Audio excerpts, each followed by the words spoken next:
So first of all, congratulations on the show. As like I said, I've binge watched a lot of it, and it's really good. Thank you. Thank you. So let's talk about Percelle and Sorcha. The chemistry between you guys is so evident, and the show doesn't even start off as establishing you as lovers. You're already lovers. So can you talk about playing that dynamic of it? Like they're already getting into it, and they've got so many challenges ahead of them.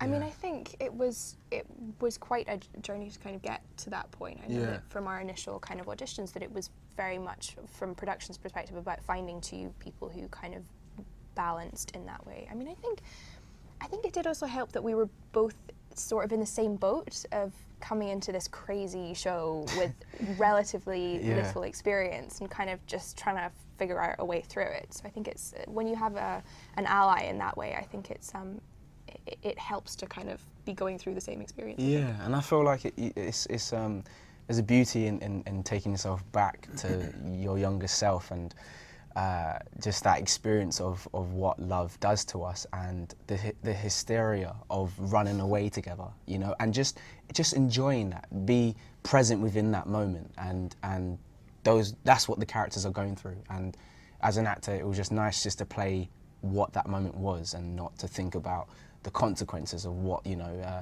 or any other sort of different layers or agendas or anything like that. It was just about what is this character going through and just feeling that emotion. Sort of the purity of that. Just the purity, yeah. There's such a, you have to really strip yourself back. That's what I felt going through the audition process as well, and just working on the floor. And it helps when, everyone, we just work so well together as well. How would you describe your character? Would you say he's more of a villain?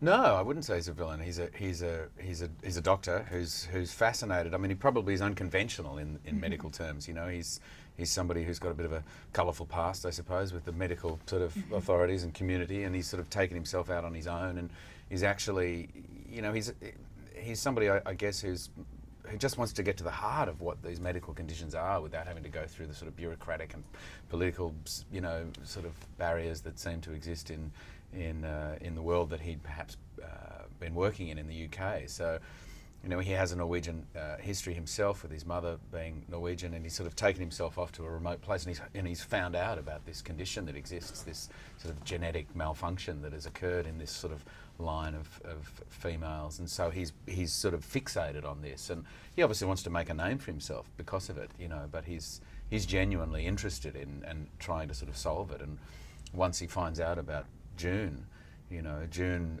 is an unusual case because she's the daughter of somebody who is also a shapeshifter, and usually it sort of skips a generation. So he's really interested in, you know, in getting his hands on her in as far as getting her into the lab and actually sort of trying to get to the bottom of what's going on for her, but also genuinely, I think, wanting to reunite her with her mother. So there's a sort of a duplicity going on, you know, that he has genuine interests in getting to the heart of this condition, but but you know, his ego's in there as well. I think that's what's so great about the show, though, and sort of harks back to the title, is no one is completely innocent or completely guilty. That, you know, Hamilton is not completely an innocent or completely a villain. Neither are we completely innocent. So it's a real kind of very human spectrum. And the show's about identity, really. It's about trying to discover who we are, and you know, the sort of condition that June has and the situation that they're in. It's extreme. It's quite extreme, you know. But I think for all of us in life, we're constantly trying to work out whether am I a good person, am I not a good person, am I a good person to do bad things, or vice versa. Yeah. That make you question everything in life. Yeah. And the script is so sort of beautifully realised. The psychology of all of the characters is so really, you know, well put together. And lastly, we have time for one more question. If you could shapeshift into anyone in Hollywood, who would you pick? Oh, in Hollywood? Yeah, in Hollywood. Yeah, I don't know. Do you know, Meryl Streep, so that I could shapeshift into her and just figure out like how she does her thing, and then shapeshift back out again and like, have all that knowledge. That's a good one. Me? Okay. You know what? Funny enough, my hero is like Rowan Atkinson. Mr. Bean, like I love his films, man, and I thought you were going to say Will Smith. I was thinking it, but you know, I actually think, I'm going for Mr. Bean. Go for Mr. Bean. I'm going for Mr. Would Bean. be so much fun. I don't know, Gary Oldman. Yes. Nice. Oh man. Thank you guys so much for chatting with us, and wishing you all the best again. Thank you very much. Thank you. Pleasure.